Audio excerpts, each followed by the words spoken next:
Olá, vamos agora iniciar o nosso texto propriamente do Aristóteles, texto da Ética Nicômaca. Nós vamos fazer da seguinte forma, né? Esse texto do livro 5, ele tem, se eu não me engano, 10 partes aqui. Tá vendo? Livro 5. Isso, ele tem 10 partes, 11 partes, na verdade, né? 11 partes.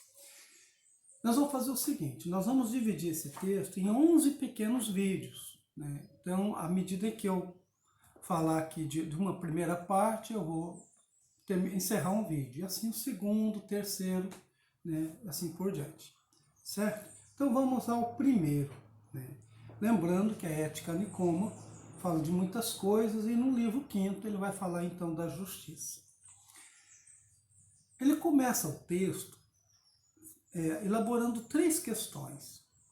Primeiro, qual é o âmbito de ação da justiça? A justiça ela se revela em ações. Qual é o âmbito de ação dela? A segunda questão é de que espécie de disposição intermédia é a justiça? Então aqui ele está falando sobre meio termo. Que tipo de meio termo é a justiça? O justo é o meio termo de que extremos? Então lembra que a gente estava falando que na ética da mediania de Aristóteles tem o excesso e tem a falta, que são os extremos. Os extremos sempre é a falta ou o excesso. Então, que tipo de... O justo é o meio termo de que extremos? Né? De que forma isso se dá? Né? E aí ele passa a fazer uma caracterização dos traços essenciais da justiça. Né? A justiça para o Aristóteles, ele diz assim, é aquela disposição de caráter a partir da qual os homens agem justamente. Veja bem, disposição de caráter. Disposição em Aristóteles é um tipo de iniciativa. Né? É o fundamento das ações justas. A justiça. Né? Então, não é aquilo, um ato justo não é a justiça. Né? A justiça é o fundamento dos atos que, ao serem feitos, são compatíveis com a justiça. Né? E o que os faz ansiar pelo que é justo. Então, a virtude da justiça não é só uma realização material do ato, mas é também o desejo de justiça. Então, é um pouquinho mais complicado. E a injustiça é tudo isso ao contrário. Né? Então, a injustiça é o outro lado da justiça, ou seja, o lado contrário da justiça. Né? Você faz uma ação boa, né? Ela é justa, né? E faz uma ação má, ela é injusta, né? Na mesma proporção. E o Aristóteles também diz, né? Vocês vão acompanhar nos slides, vocês vão perceber isso.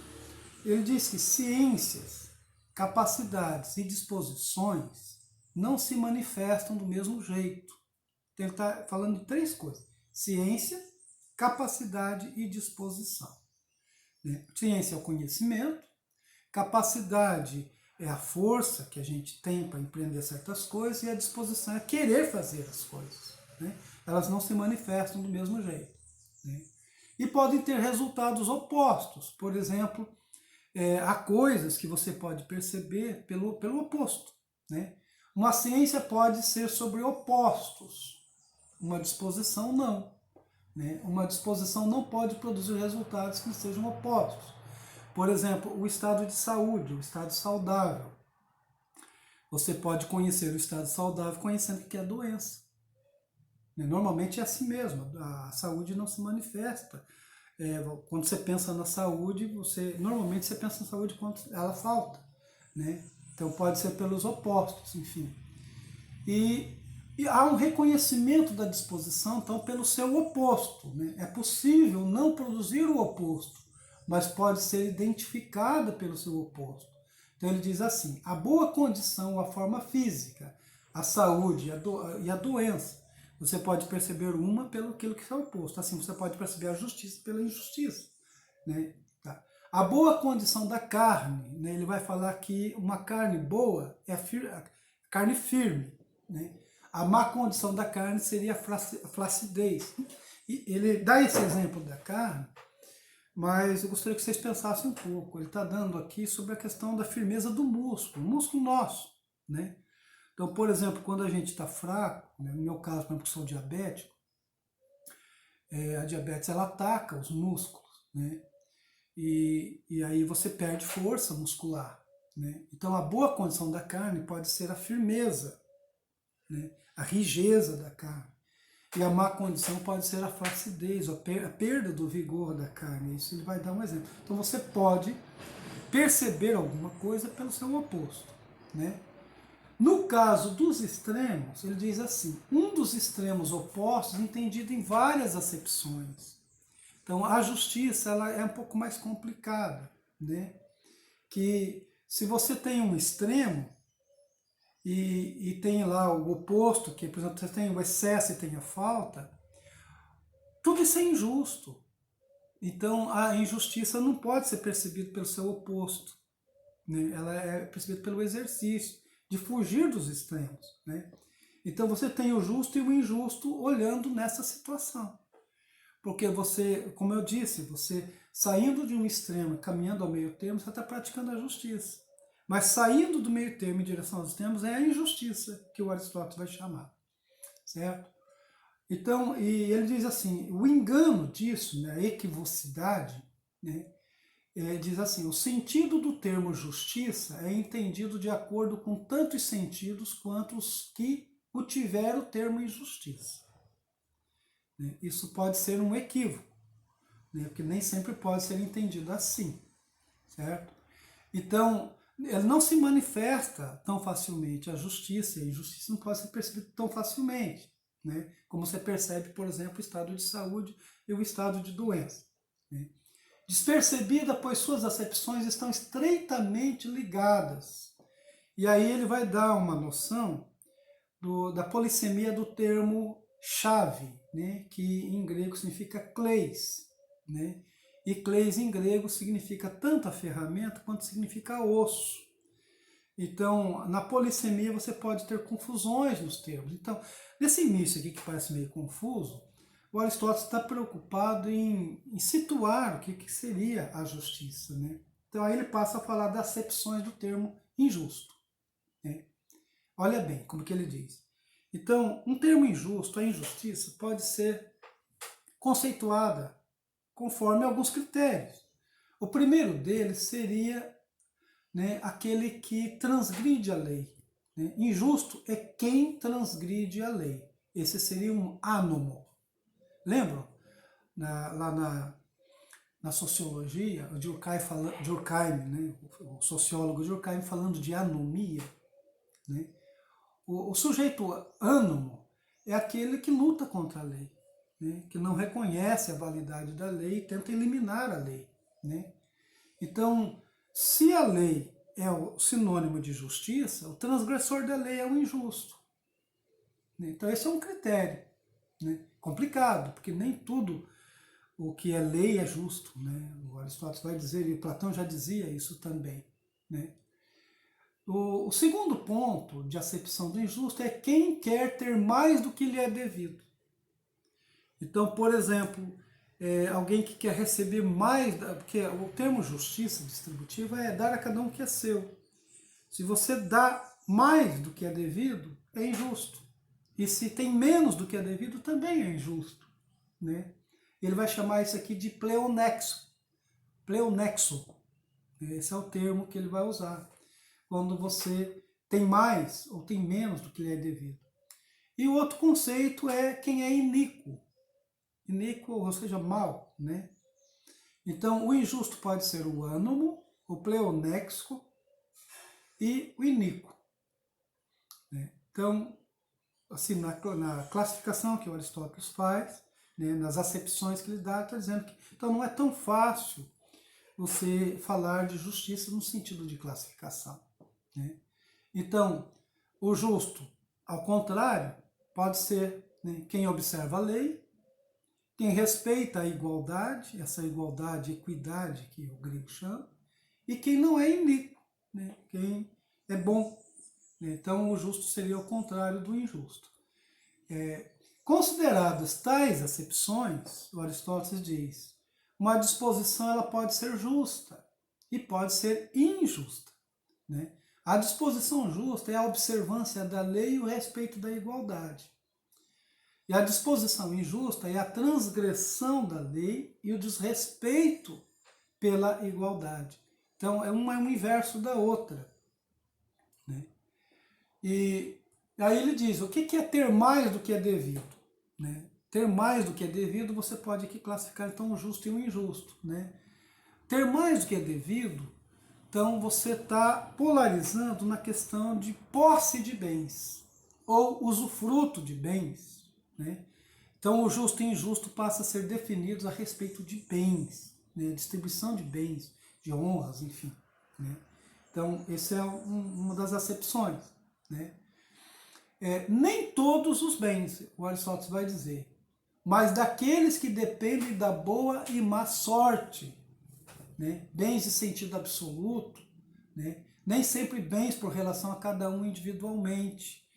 Então, aquilo que a gente chama de bem tem também diversas acepções. Né? Os bens podem ser bens materiais, podem ser bens culturais, bens religiosos. Né? Então, há uma variedade de valores que em grego a gente chama de axiologia. O Aristóteles se refere a isso. Né? Bens absolutos e bens relativos. Né? Ele vai classificando. O que são bens absolutos para o Aristóteles? Os que dependem da boa e má sorte. Né? O que depende aqui do destino. Né? Então, esses são os objetos das preces e da busca dos homens. Né? E o Aristóteles dizia, mas não deviam. Deviam antes pedir que os bens em sentido absoluto fossem também relativos aos próprios, e assim escolher o bem absoluto em si como um bem relativo para si. Então, um bem absoluto, por exemplo, para o Aristóteles, é a felicidade, é a realização. Né? A riqueza, por exemplo, não é um bem absoluto para Aristóteles, é um bem relativo. Ele é um meio, tudo aquilo que é um meio de você alcançar alguma coisa, isso é relativo. Né? O absoluto é a posse da felicidade. Então, é disso que o Aristóteles está dizendo. Então, há bens absolutos e bens que são relativos. Né? E aqui ele vai dizer a escolha do injusto. Como é que isso se dá? Nem sempre escolhe ter a maior parte do que lhe é devido. Né? Às vezes até escolhe a menor parte, só que a respeito do que é absolutamente mal. Então, o que o Aristóteles está dizendo com isso? Se vocês olharem lá no slide, ele vai dizer a escolha do injusto. Né? Sabe aquele negócio que diz assim, que o pessoal costuma falar assim, dos males o menor? Pois é. Numa ética utilitarista, a gente diria assim, olha, já que eu tenho que fazer opção entre dois males, eu vou escolher o menor, o que tem menos impacto. Né? Vamos dar um exemplo agora nessa época do coronavírus. Se um navio chega, né, como chegou um navio lá no Porto de Recife, né, com algumas pessoas suspeitas de terem o vírus. Bom, entre assim contaminar toda a população do Recife, né, vamos deixar que eles se contaminem lá no navio. Né?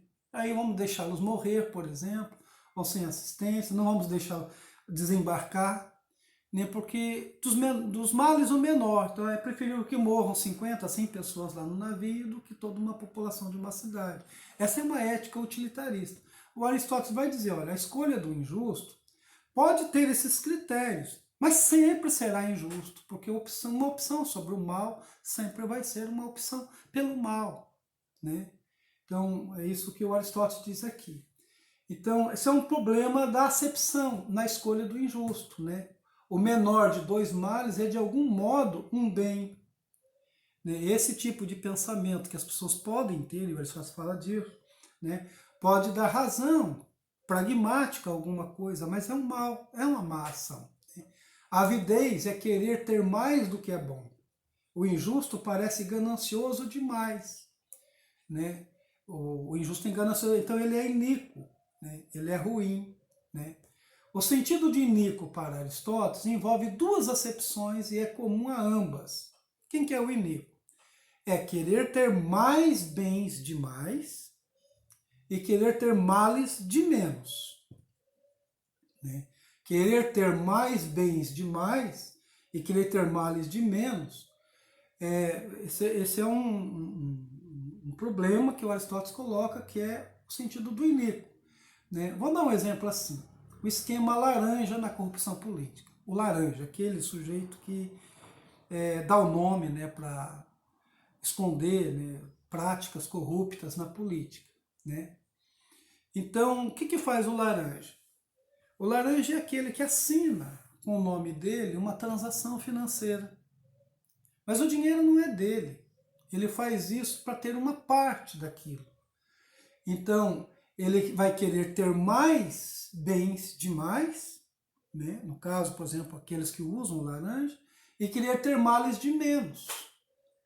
Então, o laranja está nesses dois esquemas, né? Ao mesmo tempo, ele não quer toda aquela grana, né? Ele quer parte daquela grana, ele empresta o nome, ele atua, porque ele vai ter um lucro numa parte menor do que todos vão ter, né? Então, o Aristóteles está dizendo assim, esse é o sentido do iníquo. Em todo caso, ele é iníquo, né? Tem de menos males, mas tem de mais, né? Os outros também têm de mais, né? Uma outra situação que o Aristóteles fala em relação a essa acepção é sobre a questão da legalidade e da justiça. Presta atenção para vocês verem. Esse é o mesmo problema que o Platão levantava lá no livro Leis, o último livro do Platão, né? A questão da lei. A lei é justa? Obedecer à lei é ser justo? Essa é uma pergunta básica, né? Há ocasiões em que, se você obedecer a uma lei, você é corrupto.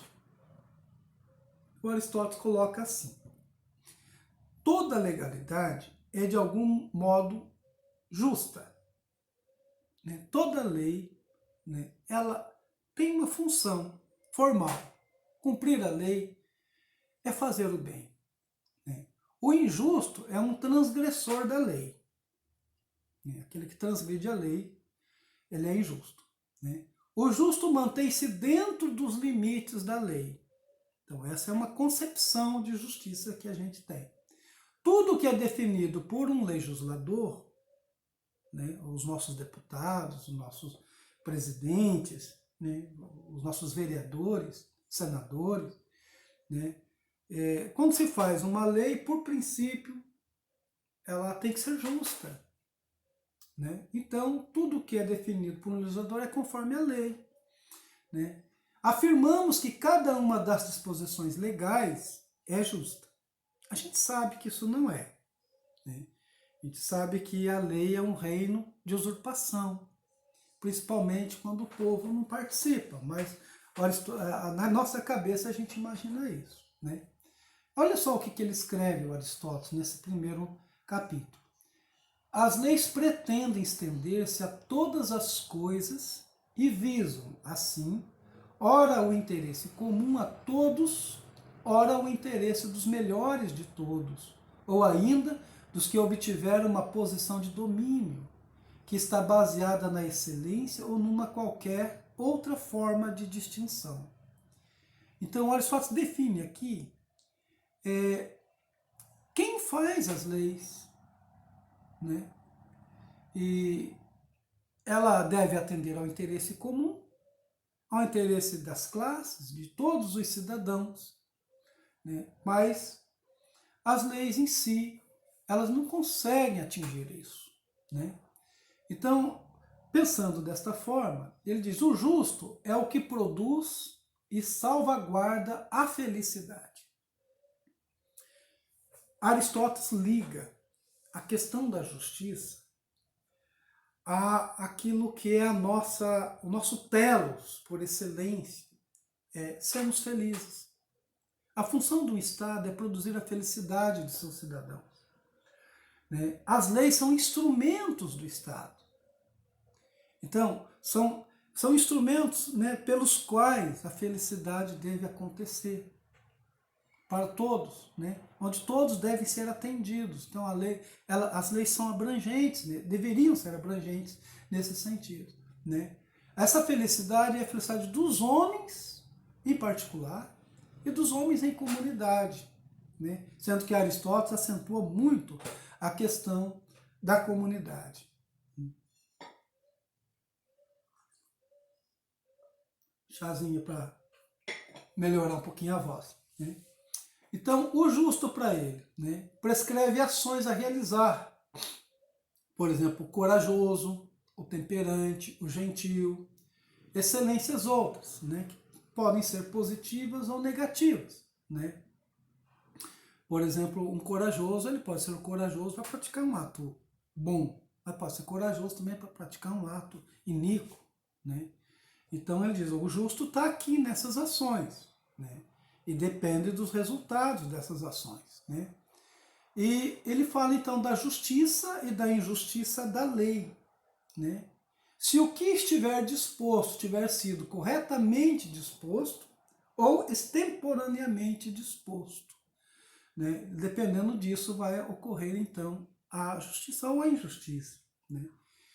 E o Aristóteles ele chama a virtude em Aristóteles tem uma outra palavra, ele chama de excelência, a excelência completa, né, que é o que a lei deve favorecer, né, que o homem consiga. Então, a própria justiça é uma excelência completa, não de uma forma absoluta, mas na relação com o outrem, né, com o outro. Então, quando ele fala que a justiça é uma excelência completa, é aqui que ele vai dizer a justiça é a rainha das virtudes. É de uma forma geral, né? A justiça concentra em si todas as excelências, toda a excelência. Ele está citando aqui um verso do poeta Teógenes, né? Então, essa é a justiça universal, no sentido universal. É aquela que abarca todas as virtudes aqui, né? Quando ele fala de virtude que atinge a si próprio, atinge também o outro, ele escreve assim: muitos têm o poder de fazer uso da excelência em assuntos que lhes pertencem e dizem respeito, mas são impotentes para o fazer na sua relação com outrem. Então, muita gente consegue ser justo consigo mesmo e injusto com os outros. Isso não é a excelência, né? A excelência ela é completa quando realizada com a pessoa mesma e também com o outro, né? E ele cita aqui, né, o dito de Bias. Bias foi um filósofo antigo, né, um dos 7 sábios da Grécia, né? O Bias dizia o seguinte: o cargo público revela aquilo de que um homem é capaz. Então, é aquela velha história de que os poderes podem corromper as pessoas, né? Ou podem também revelar pessoas muito boas, né? Pessoas que têm assim uma bondade em relação aos outros. E a justiça, então, desse jeito, é um bem que envolve uma relação com o outro. Aristóteles diz isso, né? Justiça sempre está na relação com o outro.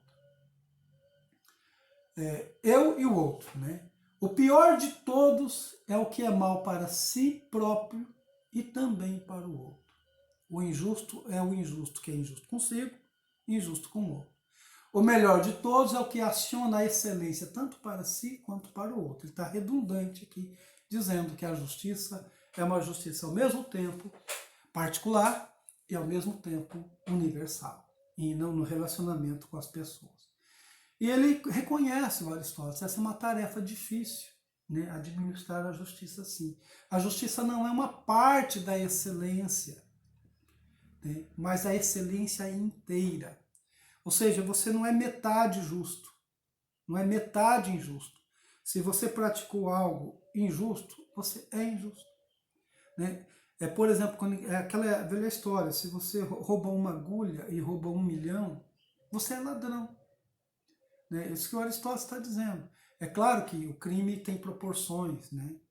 E a penalidade do crime também. Mas a injustiça é injustiça, né? Corrompeu, né? De qualquer forma, né? A injustiça não é uma parte da perversão, ela é a perversão inteira. Então, isso aqui no sentido universal que o Aristóteles está dizendo. Existe a justiça universal, depois tem a justiça em particular. E por último, para a gente terminar essa primeira etapa, né, a distinção entre justiça e excelência, né?